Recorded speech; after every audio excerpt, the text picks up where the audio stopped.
Good morning student, তোমাদেরকে প্রত্যেককে স্বাগত আমাদের বিএসএস একাডেমিতে। আমরা আগে একটা নতুন সিরিজ শুরু করেছি। ফিজিক্সের একটি চ্যাপ্টার আমরা কমপ্লিট করেছি, ওয়ার্ক পাওয়ার এনার্জি। আজ আমরা একটি নতুন সেশন শুরু করছি, যেটা হচ্ছে হিস্ট্রি।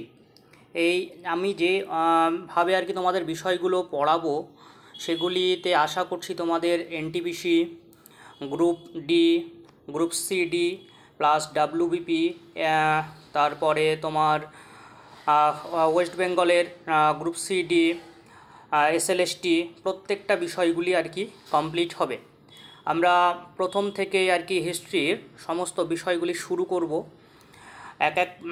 এক একটা চ্যাপ্টার এক এক দিনের চেষ্টা করব শেষ করার।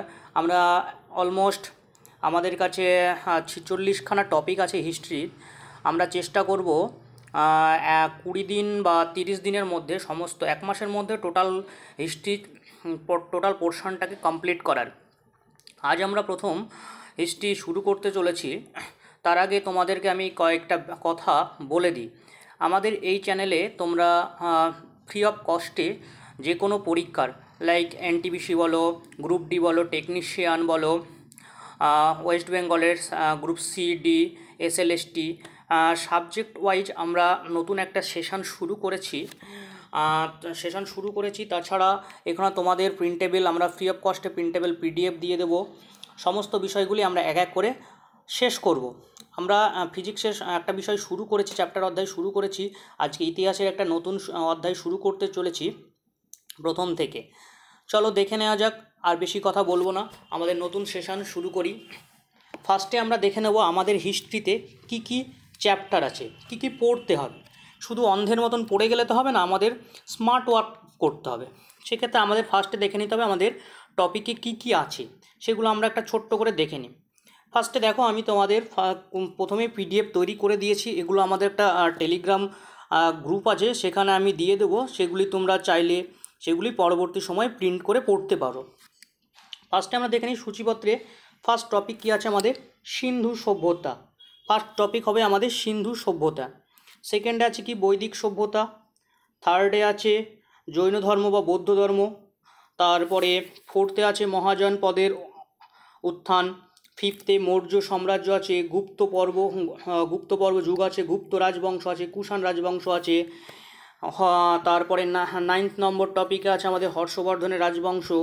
10 নম্বর টপিকে সামন্ত যুগ, রাষ্ট্রকূট রাজবংশ, দক্ষিণ ভারতের শাসন এবং রাজ্যসমূহ, পাল বংশ, সেন বংশ, চোল বংশ, দিল্লির সুলতান বংশ। এইভাবে করে করে আমাদের প্রত্যেকটা টপিক আমরা শেষ করব। আশা করছি এক মাসের মধ্যেই সমস্ত বিষয়টি আমরা কমপ্লিট করার চেষ্টা করব। আমাদের কন্টিনিউয়াস এই চ্যানেলে তোমাদের ভিডিও আসবে, প্লাস আমরা যে সমস্ত ক্লাসে যে সমস্ত বিষয়গুলি পড়ব, সেগুলি আমাদের টেলিগ্রাম গ্রুপে আমরা দিয়ে দেব, যাতে তোমরা ইজিলি সেগুলো প্রিন্ট করে পড়তে পারো। তারপরে দেখো, মুঘল সাম্রাজ্য আছে, মারাঠা সম্রাট আছে, মসজিদ ধর্ম বা ইসলাম ধর্ম সম্পর্কে আমরা জানবো। তাছাড়া আছে এইদিকে চলে এসো ভারতীয় জাতীয় আন্দোলন। ভারতীয় জাতীয় আন্দোলন, যেমন এটা যেমন ফার্স্ট জাতীয় আন্দোলন দুটো পোর্শন এখানে দেখো। একটা 1885 থেকে 1905 সালে পর্যন্ত যে একটা আন্দোলন হয়েছিল, প্লাস ভারতীয়দের 1905 থেকে 1947 সাল, মানে আমাদের ভারত যতদিন পর্যন্ত না স্বাধীন হচ্ছে সেই পর্যন্ত একটা আন্দোলন চলেছে। সেগুলো সম্পর্কে আমরা থরলি অর্থাৎ বিস্তারিত সমস্ত বিষয়গুলো জানবো। তারপরে এছাড়া তোমাদের বিভিন্ন বিষয়, যেমন গুরুত্বপূর্ণ গভর্নর জেনারেল, ভারতের ভাইসরয়গণ, এগুলি সমস্ত বিষয়গুলি আমরা চ্যাপ্টার ওয়াইজ পরপর কমপ্লিট করব। তো চলো শুরু করি। আমাদের আজ প্রথম টপিক আছে কি, একবার দেখে নিই। আমাদের প্রথম টপিক আছে সিন্ধু সভ্যতা। আমরা এই টপিকটি শুরু করব। আশা করছি এই টপিকটি আমি দুদিন মতো সময় নেব। টোটাল চ্যাপ্টারটা আমি কমপ্লিট করে দেবো। চলো প্রথম শুরু করি আমাদের অধ্যায় সিন্ধু সভ্যতা। অর্থাৎ সিন্ধু সভ্যতাকে আরেকটা বিষয় যেটা তোমাদের বলে দিই, আমাদের নোটসগুলি বা মেটেরিয়ালসগুলি তোমরা বাংলা ইংলিশ উভয়ভাবেই পাবে। যার যেটা সুবিধা পড়ার জন্য সে সেইভাবেই তিনি কিন্তু পড়তে পারবে। আমাদের দেখো, আমরা করে দিয়েছি কি, বাংলার নিচে নিচে আমরা ইংলিশেও লিখে দিয়েছি, ইংলিশেও দিয়ে দিয়েছি। কারণ অনেক স্টুডেন্টের ডিমান্ড থাকে, স্যার আপনি বাংলা না দিয়ে বাংলার পাশাপাশি ইংলিশটা দিন, তাহলে আমাদের সুবিধা হয়। তা সেক্ষেত্রে যার যেটা প্রয়োজন, কেউ যদি বাংলা পড়তে খুব কমফোর্ট হও তাহলে সে বাংলায় পড়বে, আর কেউ যদি চাও যে না আমি ইংলিশে পড়বো, সে ইংলিশেও পড়তে পারো। সেক্ষেত্রে আমরা দুই রকমভাবে আর কি বিষয়টা করে দিয়েছি। সেক্ষেত্রে তোমাদের ইচ্ছা মতো তোমরা কিন্তু পড়তে পারবে। চলো আমরা আমাদের নতুন সেশন আজকে শুরু করি। তার আগে প্রথম তাহলে কী বলছে আমাদের, ফার্স্ট কী আছে, সিন্ধু সভ্যতা, তাই তো। সিন্ধু সভ্যতাকে আমরা ইংলিশে কী বলি, ইন্দাস ভ্যালি সিভিলাইজেশন বলি। কী বলি, ইন্দাস ভ্যালি সিভিলাইজেশন। তাহলে আমরা জেনে নিলাম ইন্দাস ভ্যালি সিভিলাইজেশন, সিন্ধু সভ্যতা কাকে বলে জানতে হবে আমাদের। প্রথম কে আবিষ্কার করেছিল সেটা জানতে হবে, কোন প্রত্নতত্ত্ববিদ কী কী আবিষ্কার করেছিলেন সেগুলো সম্পর্কে জানতে হবে। তাহলে সেটা আমরা জেনে নিই। ফার্স্টে আগে কী জানবো, প্রাথমিক আবিষ্কার এবং প্রত্নতত্ত্ব সমূহ। ফার্স্টে প্রথম 1826 সালে চার্লস ম্যাসন প্রথম তিনি হরপ্পা সভ্যতার ইট আবিষ্কার করেছিলেন। চার্লস ম্যাসনকে আমরা কী নামে রাখতে পারি, তার আসল নাম ছিল জেমস লুইস। এখানে বেলি লুইস নয়, এখানে নামটা হবে জেমস লুইস। কী নাম হবে, জেমস লুইস, জেমস লুইস, তার আসল নাম হচ্ছে জেমস লুইস। তিনি প্রথম হরপ্পা সভ্যতার ইটটাকে তিনি প্রথম লক্ষ্য করেছিলেন। তার পরবর্তী সময়ে আমাদের চলে এলো ধরো স্থাপন হলো 1861 সাল, যার হচ্ছে এএসআই, যাকে আমরা বলি আর্কোলজিক্যাল সার্ভে অফ ইন্ডিয়া। হ্যাঁ, মোস্ট ইম্পর্টেন্ট, হিস্ট্রির ক্ষেত্রে most important. Archaeological survey of India কত সালে গঠিত হয়েছিল, অনেক এক্সামে এটি দিয়েছে, তবে আমাদের মনে রাখতে হবে 1861 সালে আর্কোলজিক্যাল সার্ভে অফ ইন্ডিয়া আমাদের গঠন হয়েছিল। প্রথম যিনি ছিলেন ফার্স্ট ভারতের প্রত্নতত্ত্বের জনক বলা হয়, কাকে বলা হয়, ভারতের প্রত্নতত্ত্বের জনক বলা হয় আলেকজান্ডার ক্যানিংহামকে, বা ফাদার অফ ইন্ডিয়ান আর্কোলজি। তাহলে আমরা জানলাম এএসআই প্রতিষ্ঠিত হলো কবে, এএসআই প্রতিষ্ঠিত হলো 1861 সালে। এবং তার সঙ্গে সঙ্গে আমাদের ভারতের প্রত্নতত্ত্ব অর্থাৎ ফাদার অফ আর্কোলজি কাকে বলা হয়, আলেকজান্ডার ক্যানিংহামকে ভারতের প্রত্নতত্ত্বের জনক বলা হয়। তাহলে আমাদের একটা ইনফরমেশন পেয়ে গেলাম। চলো এবার নেক্সট আমরা দেখে নিই আমাদের স্লাইডে কী আছে। জানবো প্রথম আমরা যে হরপ্পা সভ্যতা, তোমরা হয়তো পড়েছো হরপ্পা সভ্যতা, মহেঞ্জোদারো সভ্যতা, চাহুদারো সভ্যতা, তারপরে তোমার কালীবঙ্গন, তারপরে সুরকোটডা, চাহুদারো, এগুলি সম্পর্কে হয়তো তোমরা অনেকেই আগে পড়েছো বা জানবে, তাও আমরা আবার নতুনভাবে বিষয়গুলি জানবো। তাহলে প্রথম হরপ্পা সভ্যতা প্রথম আবিষ্কৃত করেছিলেন, তোমার খনন করেছিলেন কে, দয়ারাম সাহানি প্রথম হরপ্পা সভ্যতাটা কিন্তু আবিষ্কার করেছিলেন। কত সালে, 1921 সালে। খুব ইম্পর্টেন্ট সাল একটা, দয়ারাম সাহানি 1921 সালে প্রথম হরপ্পা সভ্যতা স্থাপন করছেন। তার পরবর্তী সময় কি 1922 সালে মহেঞ্জোদারো সভ্যতাকে আবিষ্কার করছেন রাখালদাস বন্দ্যোপাধ্যায়। 1922 সালে মহেঞ্জোদারো সভ্যতাটাকে আবিষ্কার করলেন। এটা আমরা একটা মোরাল একটা বিষয় সামারি দেখে নিলাম। এবার আমাদের আসছে সিন্ধু সভ্যতার সময়কাল। সিন্ধু সভ্যতার সময় কী কী জিনিস আবিষ্কৃত হয়েছিল, সিন্ধু সভ্যতার সময় নগর পরিকল্পনা কেমন ছিল, সিন্ধু সভ্যতার কৃষি এবং অর্থনীতি ব্যবস্থা কেমন ছিল, ধর্ম সংস্কৃতি কেমন ছিল, সমস্ত বিষয়গুলি আমরা এক এক করে পড়ব। চলো এবার আমরা প্রথমে দেখে নিই সিন্ধু সভ্যতা। সিন্ধু সভ্যতার সময়কাল শুরু হচ্ছে কত সাল থেকে, সময়কাল শুরু হচ্ছে 1500 থেকে 1750 খ্রিস্টাব্দ পর্যন্ত।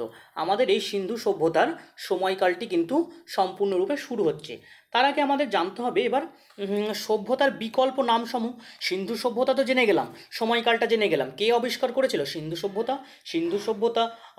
তোমার সিন্ধু সভ্যতার যেমন হরপ্পা সভ্যতা আমাদের খনন করেছিল কে বা আবিষ্কার করেছিল কে, দয়ারাম সাহানি 1921 সালে, মহেঞ্জোদারো সেই রকম আবিষ্কার 1922 সালে রাখালদাস বন্দ্যোপাধ্যায়। সেই রকম সিন্ধু সভ্যতার যে অল্টারনেটিভ নেম সেগুলি কি কি ছিল সেগুলো আমরা জানবো। সিন্ধু সভ্যতার আর একটা নাম ছিল কি, হরপ্পা সভ্যতা। কি কি সভ্যতা পেলাম, সিন্ধু সভ্যতার একটা নাম ছিল কি, হরপ্পা সভ্যতা। আর কি ছিল, সিন্ধু হরপ্পা সভ্যতা, দেখো হরপ্পা সিভিলাইজেশন, পাশাপাশি আমি কিন্তু ইংলিশ টার্মগুলোকেও তোমাদের দিয়ে দিয়েছি। সিন্ধু সরস্বতী সভ্যতা, ব্রোঞ্জ যুগের সভ্যতা প্লাস প্রাক ঐতিহাসিক যুগের সভ্যতা। আচ্ছা, এখানে আমি একটা ছোট্ট একটা বিষয় তোমাদের বলে নিই। সিন্ধু সভ্যতা তো হলো, হরপ্পা সভ্যতা হলো ব্রোঞ্জ যুগের সভ্যতা। অর্থাৎ ব্রোঞ্জ যুগের সভ্যতাটার মানে কী হয়েছিল, ব্রোঞ্জ যুগের সভ্যতায় কী হয়েছিল, ব্রোঞ্জ যুগে তামা তামা প্লাস টিন তখন এই যুগে আবিষ্কৃত হয়েছিল, এই যুগের সভ্যতায়, সেই জন্য একে ব্রোঞ্জ যুগের সভ্যতা বলা হয়েছিল। তারপরে প্রাকৈতিহাসিক যুগের সভ্যতা, এইভাবে সিন্ধু সভ্যতার কিন্তু আবিষ্কৃত হয়েছিল। এবার চলো আমরা নেক্সট স্লাইডে চলে যাই। এবার জানবো সিন্ধু সভ্যতা, মেন পার্টে সিন্ধু সভ্যতার ভৌগোলিক অবস্থান।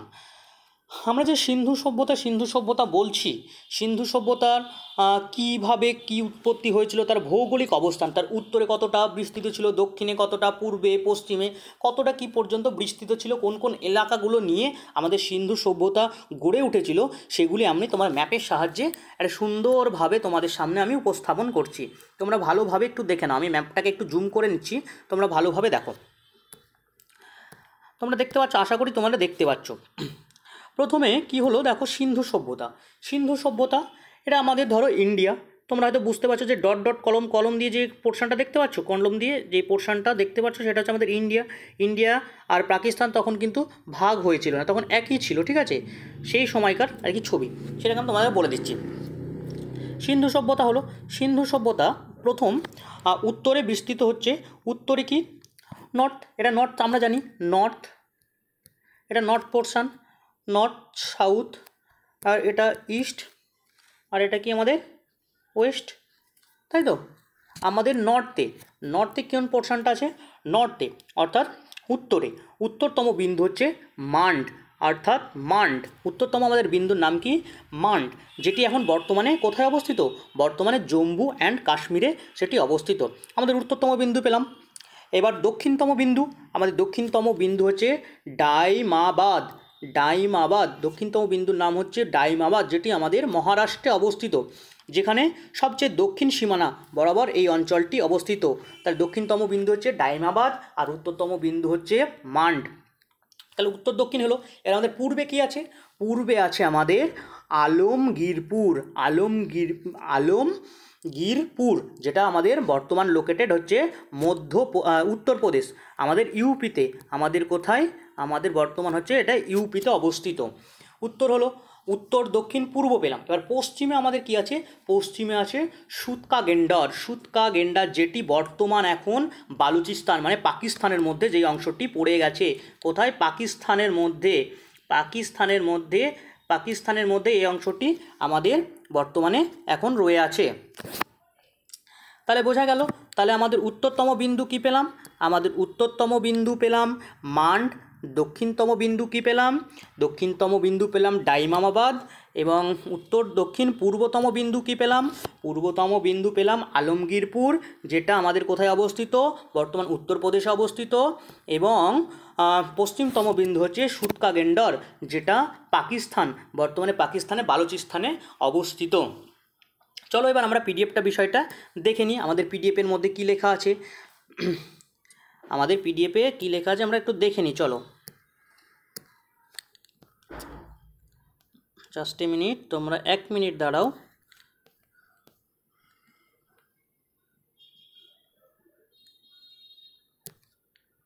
আমি এটা ক্লিয়ার করে দিই, কারণ তোমরা যদি প্রিন্ট করতে চাও তাহলে এটা বুঝতে পারবে না। আচ্ছা চলো এবার আমরা স্টার্ট করি। আচ্ছা, ভারতের ভৌগোলিক অর্থাৎ জিওগ্রাফিক্যাল এক্সটেনশন, ভারতের ভৌগোলিক অবস্থানটা জেনে নিই। উত্তর দক্ষিণে দেখি কী বলা আছে, সিন্ধু সভ্যতার বিস্তৃত অঞ্চল, সিন্ধু সভ্যতার বিস্তার কোথায়, পাকিস্তান ও ভারতের উত্তর পশ্চিম অংশে, অর্থাৎ সিন্ধু নদ ও তার উপনদীগুলি অববাহিকা জুড়ে এই অঞ্চলটি আমাদের কিন্তু বিস্তৃত। তাহলে আমরা জেনে নিলাম, তাহলে ভারত এবং পাকিস্তানের মধ্যেই তো এটা অবস্থিত, কারণ এটা কি পশ্চিমে, যেমন কি পশ্চিমে কি আছে আমাদের সুতকা গেন্ডার, যেটি বর্তমান অবস্থান লোকেশন হচ্ছে তোমার বালুচিস্তানে, পাকিস্তানের মধ্যেই এটি পড়ছে, তাই তো। তাহলে এটা আমরা জেনে নিলাম। চলো আরেকটা বিষয়, ছোট্ট ইনফরমেশন জেনে নিই আমরা। পূর্ব থেকে পশ্চিমের ডিস্ট্যান্সটা হচ্ছে 1400 কিলোমিটার, এবং উত্তর দক্ষিণে বিস্তার হচ্ছে 1400 কিলোমিটার, এবং পূর্ব পশ্চিমে বিস্তার হচ্ছে 1550 কিলোমিটার। আমাদের এই সিন্ধু সভ্যতার এক্স্যাক্ট লোকেশান। আচ্ছা, এখানে চলো দেখে নিই আমি কী কী বিষয়গুলো সম্পর্কে আমরা আর কি জেনে নিই, বিষয়গুলো বিষয়গুলো ছোট্ট ছোট্ট করে। সেটা হচ্ছে কি, সেটা হচ্ছে দেখো উত্তরতম বিন্দু যেটা আমি বললাম মান্ড বা জম্মু কাশ্মীরের, যেটা বর্তমান অবস্থান কি, বর্তমান অবস্থান ভারত বা ভারতে অবস্থিত মান্ড যেটা জম্মু কাশ্মীরে। তার দক্ষিণতম সীমা কি ডাইমাবাদ, যেটি মহারাষ্ট্রে, যেটা ভারতের মহারাষ্ট্রে অবস্থিত। পূর্ব সীমা হচ্ছে কি আলমগীরপুর, যেটা উত্তরপ্রদেশে অবস্থিত। মিরাট যে উত্তরপ্রদেশে অবস্থিত, ভারতে অবস্থিত। এবং পশ্চিমতম সীমানা কি সুতকা গেন্ডার, যেটা বালুচিস্তান, বর্তমান অবস্থান কি পাকিস্তান, বর্তমান অবস্থান পাকিস্তানে এটি কিন্তু অবস্থান করে আছে। এবার আমরা জানবো আমাদের মেন যে ভারতের মধ্যে ভারতের কোন কোন রাজ্যগুলি এর মধ্যে আর কি ইনক্লুডেড হয়েছে, বা অনলি ফর শুধু এই রাজ্যগুলি শুধু পড়েছে আর কি। ভারতের কোন কোন রাজ্যগুলি শুধু এখানেই আর কি তোমার সংগঠিত হয়েছে, রাজ্যগুলি আর কি একমাত্র আছে সিন্ধু সভ্যতার মধ্যে।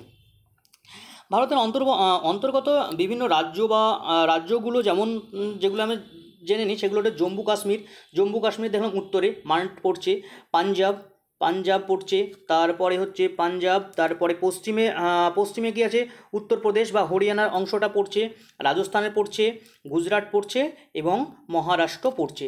চলো আমি তোমাদেরকে একটু ম্যাপে আর একটু ভালো করে বুঝিয়ে দিই বিষয়টা, তোমরা হয়তো বুঝতে পারবে। এখানে কি আছে আমাদের, এখানে কি আছে দেখো, আমি ম্যাপটাকে জুম করছি। এখানে কি আছে, আমরা জম্মু কাশ্মীর, আমাদের এটা যদি ইন্ডিয়া হয়, তোমরা দেখতে পাচ্ছ কিনা আমি জানি না, আশা করি দেখতে পাবে। এখানে দেখো ভালো করে জুম করছি আমি, এটা দেখো কি আমাদের ইন্ডিয়ার উপরে কি আছে জম্মু কাশ্মীর আছে, উপরে কি আছে জম্মু কাশ্মীর আছে। জম্মু কাশ্মীরের এখানে কি পড়ছে, এখানে এই সাইডে কি সুতকা গেন্ডার, যেটা পাকিস্তানে অবস্থিত। আর এখানে কি পড়ছে ডাইমাবাদ, আর ইউপি উত্তরপ্রদেশ, এটা উত্তরপ্রদেশ অবস্থিত। আর তোমার এটা মহারাষ্ট্র। আর সেই জন্য এই অঞ্চল, এই রাজ্যগুলি আমাদের ভারতের রাজ্যগুলি এর মধ্যে কিন্তু ইনক্লুডেড আছে। আশা করি তোমরা বিষয়টা বুঝতে পেরেছো। তাহলে কোন কোন রাজ্যগুলি সিন্ধু সভ্যতার অঞ্চল জুড়ে এখনও বর্তমানে আছে, জম্মু কাশ্মীর, পাঞ্জাব, পশ্চিমে হচ্ছে উত্তরপ্রদেশ বা হরিয়ানা, রাজস্থান, গুজরাট এবং মহারাষ্ট্র। চলো এবার নেক্সট আমরা বিষয়টা দেখে নিই। এবার জানবো আমরা সিন্ধু সভ্যতা, তো জানলাম সিন্ধু সভ্যতার আর তো কোন কোন রাজ্যগুলো আমাদের ভারতের স্টেটের মধ্যে পড়ছে সেগুলো দেখে নিলাম। এবার আমরা জানবো সিন্ধু সভ্যতার অর্থনীতি এবং কৃষি কী কৃষি বা অর্থনীতি ছিল সিন্ধু সভ্যতায়। আমি আগেই বলেছি অর্থনীতি সম্পর্কে জানবো, কৃষি সম্পর্কে জানবো, ধর্ম সংস্কৃতি সম্পর্কে জানবো, এছাড়া সিন্ধু সভ্যতা কেন পতন ঘটলো সেটা সম্পর্কে জানবো। এক এক করে আমরা সমস্ত বিষয়গুলি জানবো। সিন্ধু সভ্যতায় কী কৃষি কী কৃষিকাজ হতো আর কী অর্থনীতির সঙ্গে আর কি যুক্ত ছিল সেটা জানবো আগে। ফার্স্ট কৃষি বা এগ্রিকালচারটা কী ছিল, প্রধান শস্য কী ছিল? হরপ্পা সভ্যতার প্রধান শস্য ছিল গম আর জব। গম জব খেয়েই তারা কিন্তু বেঁচে ছিল, এই সভ্যতার প্রধান ফসল। প্রথমে তারা গম আর জব কিন্তু আবিষ্কার করতে পেরেছিল। ধান চাষের প্রমাণ পরবর্তী সময়ে কোথায় লোথালে, বলাথান এবং রাংপুরে অবস্থিত অঞ্চলে ধানের দানা বা লাঙলের দাগ পাওয়া গিয়েছিল। পরবর্তী সময়ে সেটা প্রথম অবস্থায় তারা কি আবিষ্কার করতে সক্ষম হয়েছিল কৃষির মধ্যে গম এবং জব। তারপরে তারা ধানের আবিষ্কারটা পরবর্তী সময় তারা পেয়েছিল, যা প্রমাণ করে কৃষিকাজ ছিল উন্নত। তাহলে এর থেকে প্রমাণিত হয় যে তখনকার সময়কার কৃষি কিন্তু ভালোই উন্নত ছিল, তেমন কিন্তু দুর্বল ছিল না, সেটা আমাদের প্রমাণ পাই। সেছাড়া সেখানে কি চাষ হতো, কটন বা তুলোর চাষের নমুনাও কিন্তু পাওয়া গিয়েছে। সিন্ধু সভ্যতার প্রথম তুলো চাষের প্রমাণ পাওয়া যায়, দেখো সিন্ধু প্রমাণ কিন্তু পাওয়া গিয়েছিল। এছাড়া গ্রিকরা তুলোকে বলতো সিন্ডন বা ইন্দাস শব্দ থেকে, সিন্ডন শব্দটি এসেছে কোথা থেকে, ইন্দাস শব্দ থেকে এটি উৎপত্তি হয়েছে। তাহলে তুলো চাষেরও, কারণ তারা সেই তুলো দিয়ে তারা শীতের বস্ত্র বলো, বিভিন্ন জিনিসপত্র পোশাক আশাক কিনে তারা কিন্তু তৈরি করতো।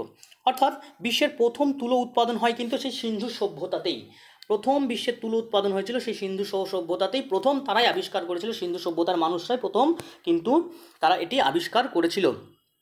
এছাড়া লোহার ব্যবহার তাদের জানা ছিল না, তবে ধাতু বলতে তারা জানতো তামা, রূপা, সোনা, ব্রোঞ্জ, এগুলির ব্যবহার কিন্তু তারা মেনলি জানতো।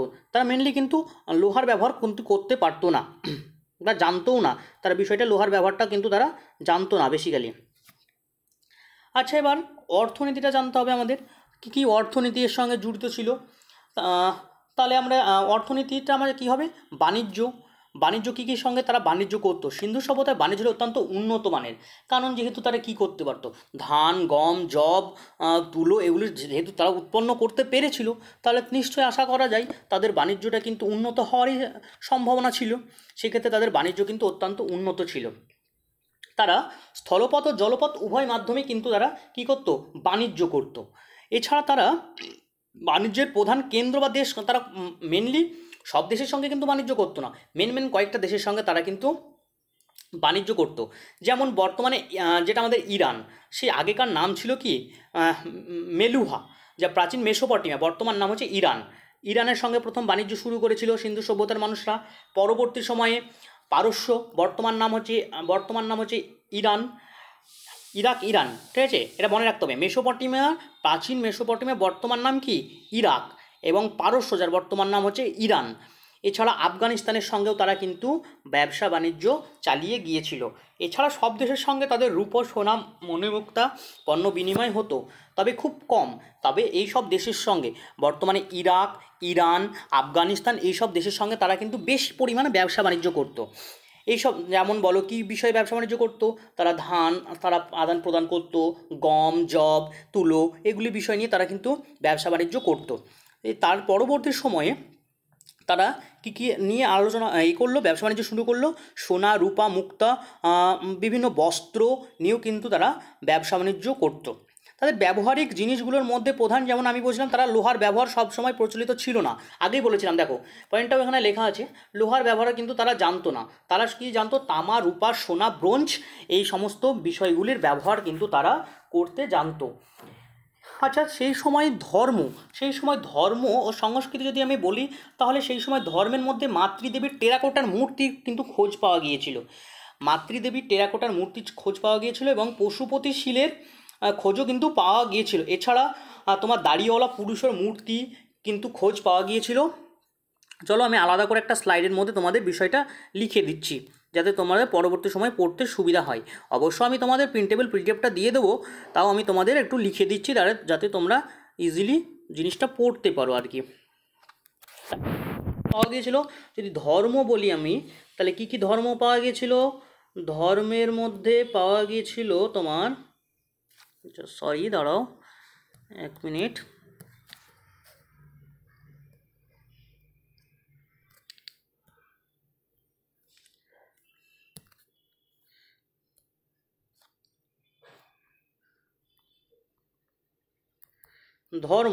ধর্মর মধ্যে ফার্স্ট ধর্মে তারা কী কী পেয়েছিল? তারা মাতৃদেবীর টেরাকোটার মূর্তি খোঁজ পেয়েছিল। টেরাকোটার মূর্তি,